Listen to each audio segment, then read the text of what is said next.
C'était un samedi après-midi quand je l'ai trouvée. Le soleil filtrait par la fenêtre du garage tandis que je fouillais dans la voiture de ma femme, à la recherche du chargeur de téléphone qu'elle jurait toujours trouver dans la boîte à gants.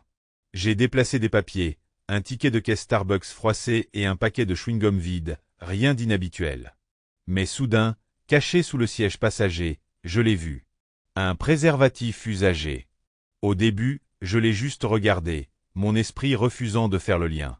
Peut-être que ce n'était pas ce que je pensais.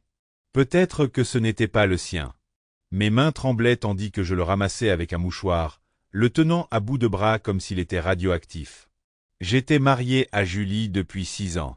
Elle avait toujours été l'amour de ma vie, ma complice, la femme qui rendait les mauvais jours supportables par un rire ou une douce caresse. Mais à cet instant, tout s'est figé. Mon estomac se retournait et mon cœur battait fort. J'avais l'impression que les murs se refermaient sur moi. Je suis rentré à l'intérieur, la vue brouillée par la rage et l'incrédulité. Julie était à l'étage, dans sa chambre, probablement en train de feuilleter Instagram ou de planifier sa prochaine soirée entre filles. Au lieu de l'affronter tout de suite, je suis allé à la cuisine et j'ai pris un verre d'eau pour me calmer. J'avais besoin de réfléchir, de rassembler les éléments. Les nuits blanches au travail, les SMS qu'elle balayait avec dédain dès que j'entrais dans la pièce, la nouvelle lingerie qu'elle avait achetée mais jamais portée pour moi. Tout s'est mis en place.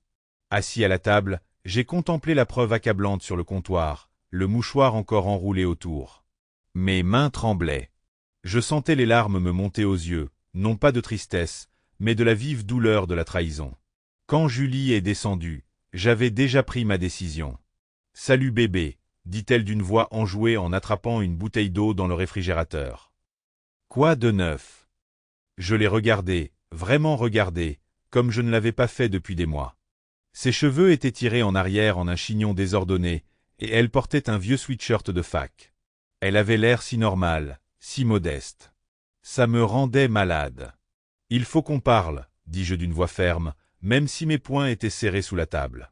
Elle se tourna vers moi, l'air curieux mais pas inquiet. « Bon, qu'est-ce qui se passe ?» J'ai fait un geste vers le comptoir. Son regard suivit ma main et se posa sur le préservatif enveloppé de mouchoirs. L'espace d'une fraction de seconde, je l'ai vu, la lueur de panique dans ses yeux, le tressaillement au coin de sa bouche. Elle l'a vite masqué par sa confusion. « Qu'est-ce que c'est ?»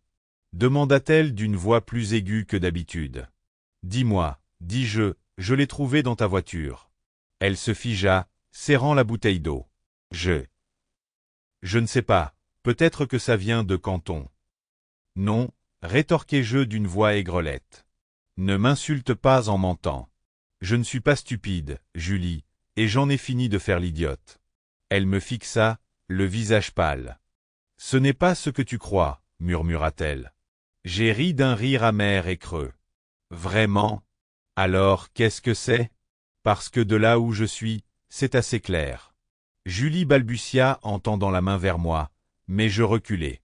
Son contact me brûlait, et je ne supportais plus sa proximité. « Qui est-il » demandai-je. « Depuis combien de temps cela dure-t-il » Les larmes lui montèrent aux yeux, mais je ne ressentais rien. Ni compassion, ni tristesse, juste une rage froide et bouillonnante. « Ça n'a pas d'importance, » dit-elle finalement d'une voix à peine audible.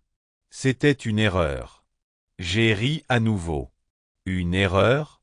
On ne trébuche pas et on ne tombe pas dans le lit de quelqu'un d'autre, Julie. Ce n'était pas une erreur. C'était un choix. Et maintenant, je fais le mien. Et moi? Je me suis retourné et je suis parti, la laissant là, debout, à m'appeler. Je suis monté, l'esprit en ébullition. Je n'allais pas partir comme ça. Je n'allais pas lui offrir la satisfaction d'une rupture nette, d'une séparation sans conséquence. Non, elle avait besoin de comprendre la gravité de ses actes, de ressentir ne serait-ce qu'une fraction de la trahison qu'elle m'avait infligée. Pendant les 3 heures qui ont suivi, j'ai fait ses valises. Chaque vêtement, chaque paire de chaussures, chaque bijou que je lui avais acheté. Je les ai fourrés dans des sacs poubelles, sans prendre la peine de les plier ni de les ranger. Puis, j'ai fait preuve de créativité. J'ai imprimé des captures d'écran de nos photos de mariage, de nos vacances et même de l'échographie du bébé que nous avions perdu 2 ans auparavant. J'y ai griffonné des messages au marqueur rouge. Menteur. Tricheur. Tu nous as détruits. Je les ai scotchés au mur, au miroir, au frigo. Elle regardait partout en rentrant à la maison. Mais ce n'était pas suffisant. Je me suis connecté à ses comptes Facebook et Instagram. Elle avait eu la bêtise d'enregistrer ses mots de passe sur notre ordinateur commun et avait posté un simple message. Salut tout le monde.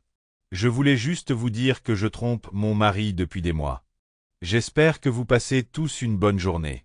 Mesquin? Peut-être. Mais je m'en fichais. Elle m'avait humilié, et maintenant c'était son tour. Finalement, j'ai appelé ses parents. Ils m'avaient toujours aimé, toujours traité comme le fils qu'ils n'avaient jamais eu. Je leur ai tout raconté. Sa mère a pleuré, son père a juré, et ils ont promis de lui parler. Je n'avais pas besoin de leur pitié, mais je voulais qu'ils sachent la vérité. Quand Julie est rentrée, la maison était devenue un champ de bataille de nos souvenirs. Elle est entrée, les yeux écarquillés de stupeur, en contemplant le désordre, les photos, les sacs poubelles alignés devant la porte. « Mais qu'est-ce que c'est que ça ?» a-t-elle crié. Je me tenais dans le salon, les bras croisés, le cœur battant, mais ma détermination inébranlable. « Voilà ce qui arrive quand on détruit la vie de quelqu'un, » dis-je froidement. « C'est votre problème, maintenant. » Elle a essayé de discuter, de pleurer, de supplier, mais j'en avais assez de l'écouter. Je lui ai tendu les papiers du divorce que j'avais imprimés plus tôt dans la journée. « Signe-les, ai-je dit, et file. » Elle m'a regardé, les yeux emplis d'un mélange de colère et de désespoir. « Tu es cruel, » a-t-elle murmuré. « Non, ai-je dit d'une voix ferme. La cruauté, c'est trahir la personne qui vous aimait plus que tout. La cruauté, c'est briser un mariage pour un simple plaisir. Ça, c'est ça la justice. » Elle a signé les papiers, les mains tremblantes, et est partie sans rien emporter, à part les bagages que j'avais préparés. Lorsqu'elle est sortie, j'ai senti un poids se soulever de mes épaules. La maison était en ruine. Mon cœur était brisé. Mais pour la première fois depuis des mois, je me sentais libre. Dans les semaines qui ont suivi, je me suis lancé dans la reconstruction de ma vie. Je me suis appuyé sur mes amis et ma famille. J'ai commencé la boxe pour canaliser ma colère et j'ai entamé une thérapie pour guérir les blessures qu'elle avait laissées derrière elle. Ce n'était pas facile, mais jour après jour, je me sentais plus forte, plus maître de la situation. Un soir, alors que j'étais assise sur la véranda à regarder le coucher du soleil, mon téléphone a vibré. Un SMS de Julie m'a été envoyé. « Désolé », pouvait-on lire. « J'ai fait une erreur. J'espère qu'un jour tu me pardonneras. » Je suis resté un long moment à fixer l'écran avant de supprimer le message. Je n'avais pas besoin de ses excuses ni de ses regrets. J'avais ma propre vie à vivre, et elle n'y était plus.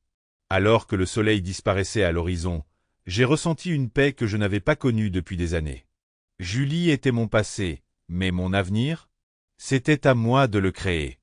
Et j'avais l'intention de le rendre meilleur que tout ce qu'elle m'avait jamais pris.